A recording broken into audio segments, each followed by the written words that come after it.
Salut, c'est Benjamin et bienvenue dans cette nouvelle vidéo du blog saxophonistpro.com dans laquelle on va parler du Martin Indiana, un nouvel essai vintage. Donc c'est un saxophone qui m'appartient, que j'avais acheté il y a pas mal d'années maintenant dans un très mauvais état parce que je voulais réparer moi-même un saxophone.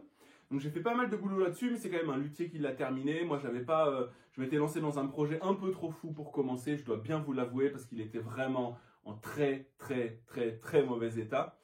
Mais c'est absolument plus le cas. On a vraiment bien travaillé dessus. J'en suis d'ailleurs très content. Je suis très content du résultat. Et donc on va me parler un petit peu de cet instrument. Donc c'est la première fois que j'essaye un Martin sur la chaîne. D'ailleurs j'en ai assez peu joué, c'est celui-là que j'ai joué le plus au final. J'ai déjà fait quelques petits essais, surtout des comités qui étaient vachement bien. Donc celui-ci, le Martin Indiana, donc avec la tête d'Indien, la gravée, je vous mets des photos. Donc en fait les Indiana c'était des instruments d'études faits par Martin. C'est d'ailleurs Indiana by Martin. Donc c'était comme une sous-marque si vous voulez, un stencil de Martin qu'ils ont fabriqué essentiellement pour les orchestres étudiants et les orchestres militaires. Donc c'était des instruments qui coûtaient assez peu cher mais qui fonctionnaient quand même bien. Donc ça il y en a beaucoup, il y en a vraiment beaucoup qui ont été produits en alto, en ténor. Je pense même en baryton et en soprano, à mon avis ça ne m'étonnerait absolument pas qu'ils en aient fait. Donc c'est des instruments voilà, très courants qui coûtent encore une fois pas très cher. Et moi je trouve que c'est un super bon compromis pour rentrer un petit peu dans l'univers vintage. Si vous n'avez jamais eu de saxophone vintage, le Martin Indiana c'est cool parce que c'est abordable et ça va vous permettre voilà, de rentrer un peu dans le son des saxophones de l'époque. Donc celui-ci est du milieu des années 50. Alors qu'est-ce qui a été fait là-dessus? On a commencé par redresser d'abord le corps qui était vraiment en banane. On a fait énormément de choses, revu tout le clétage, retamponné, changé tous les ressorts, enfin bon la totale. Donc c'est un instrument qui marche bien. On a refabriqué une garde aussi ici qui n'existait plus. Débosselage, alors c'est là sur cet instrument que j'ai appris à débosseler des saxophones. Alors je ne maîtrise pas l'art complètement du débosselage, mais j'ai fait ça évidemment chez un luthier, avec un luthier. J'ai pas fait ça tout seul à la maison, de toute façon j'ai pas l'outillage. Donc voilà, il y a énormément de travail qui a été fait sur ce saxophone.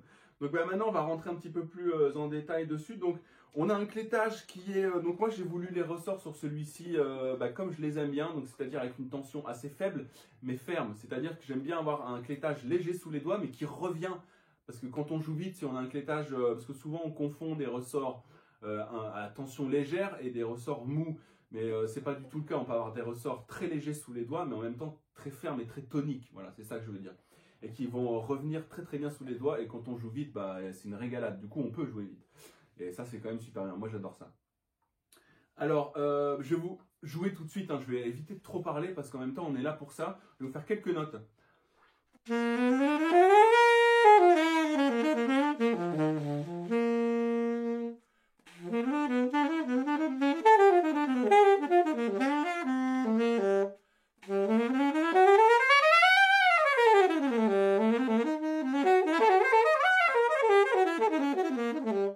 Moi je trouve que c'est un son très atypique en fait.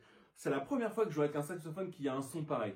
Alors pourquoi je dis ça? Parce que celui-ci je trouve que sur les nuances piano, ou en tout cas pas fort, quand on essaie de jouer pas fort, assez doux, ça retient quand même pas mal. Enfin pas mal, ça retient un peu, je vais éviter d'exagérer.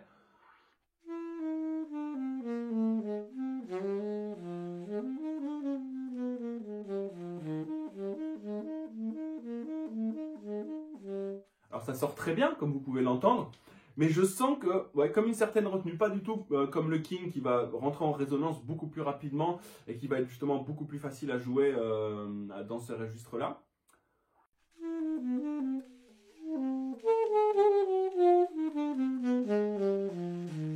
Alors je suis en train de me dire en jouant que ça vient aussi peut-être du fait que je le joue très peu, donc je ne suis pas habitué à cet instrument.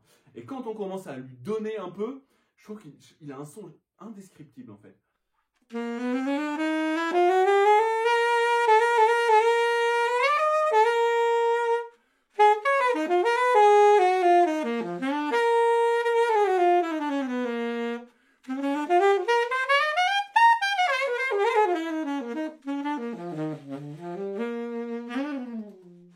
C'est quand même assez sombre, alors j'imagine que ça vient aussi du bec, parce que moi je l'ai voulu très sombre mon bec Sios. Mais il est beaucoup plus que sur le 20, mais que je vous montre ici, que vous ne voyez pas évidemment, mais qui est à côté de moi. Alors au niveau du clétage, alors c'est là qu'on voit que c'est un instrument qui était, disons, intermédiaire, qui n'était pas un instrument professionnel. Donc même là, s'il a été très bien refait, on sent quand même un clétage un peu meuble comme ça sous les doigts. Mais bon, ça fait l'affaire. Je pense que surtout, c'est dans le temps, il faut y faire attention. Je pense vraiment que c'est un instrument qui doit demander voilà, de l'entretien et de l'attention si on ne veut pas qu'il se bousille. Voilà, tout simplement. Au niveau des cheminées, donc on a les fameuses cheminées Martin qui sont soudées à l'étain. Donc ça, il faut faire extrêmement attention quand on a des cheminées soudées à l'étain, parce que l'étain, ça se dessoude beaucoup plus vite que l'argent. Sur le Super 20, par exemple, elles sont soudées à l'argent. C'est beaucoup plus solide. Donc, si vous achetez un saxophone comme celui-ci, faites très attention. Regardez bien si vous pouvez. Hein, vous démontez, vous regardez. Vous le mettez à la lumière, à l'intérieur, et vous regardez s'il n'y a pas au niveau des soudures des fuites. Parce que alors là, ça peut s'avérer vite être une galère. Alors, je vais vous mettre un close-up des cheminées. Parce qu'en fait, c'est des espèces de fausses cheminées roulées. Je ne sais pas comment les décrire. Mais avec un rebord comme ça. Bon voilà, c'est particulier à Martin, j'imagine que ça fait le son aussi qu'il a. Au niveau du plateau, alors moi je le trouve pas hyper agréable, faut bien l'avouer. Alors sol dièse, do dièse, si, ça va aller très bien. Par contre, le si bémol, c'est une clé qui est toute petite, toute fine, toute petite, et vous avez intérêt à bien tomber dessus. Normalement, alors il faut vraiment passer par là et baisser le poignet comme ça. Alors là, ça va bien, parce que normalement, elle est 2 fois plus large, elle fait toute la largeur du plateau. Ici, c'est pas le cas. Donc on peut très bien voilà, se retrouver à appuyer sur la clé de do dièse alors qu'on a envie de faire un si bémol. Il faut faire attention. Alors pour moi, le truc le plus cool de ce saxophone, c'est le repose-pouce. Il est hyper design, il va super bien sous les doigts. Donc je vous montre ici, je vais vous mettre une photo. Je comprends pas pourquoi toutes les marques n'ont pas fait ce repose-pouce. Je vous jure, moi je me demande même si je vais pas essayer d'en mettre un sur mon 20, hein, comme ça. Essayer d'en retrouver un. Je trouve ça trop agréable. Il est large, il est profilé, ça va super bien sur le pouce. Honnêtement, c'est hyper confort. J'ai rarement vu ça. C'est vraiment trop cool. Et je pense que c'est un feature qu'ils ont mis sur tous les saxophones Martin. Hein. Ça doit être leur marque de fabrique parce que j'en ai essayé d'autres qui avaient aussi ce repose-pouce là. Alors au niveau de la justesse de l'instrument, il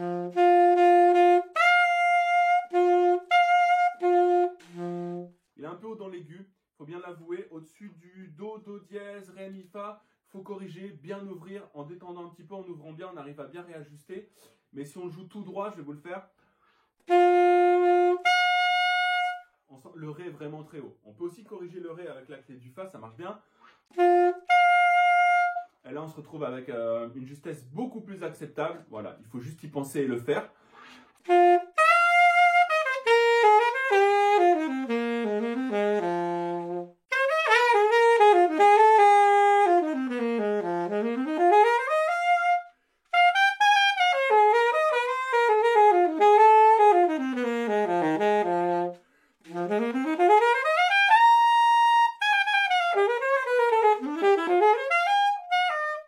Ça marche bien, même le suraigu, je crois. Ouais, ça sort tout seul. C'est un bon instrument. Honnêtement, moi, c'est quelque chose que je vous recommanderais. Hein. Si vous voulez rentrer dans l'univers du vintage, que vous ne voulez pas dépenser des milliers d'euros pour un saxophone vintage de très bonne facture, Martin Indiana, ça peut faire le boulot. Alors, attention quand même, essayez d'en trouver un en bon état, hein, parce que vu que ça a pullulé ça, aux États-Unis, dans les orchestres militaires, dans les orchestres d'école, etc., les universités et tout, il y en a plein, mais il doit en avoir énormément en mauvais état. Donc faites très attention. D'ailleurs, soit dit en passant, celui-ci est à vendre. Hein. Donc si ça vous intéresse, contactez-moi. Voilà, il est à vendre, il est tout neuf. Enfin, il est tout neuf, non mais complètement refait. Tampon, ressort, jeu de clés, j'en passe et des meilleurs, débosselage, redressage. Enfin bon bref, c'est un instrument qui a retrouvé sa première jeunesse, qui marche très bien.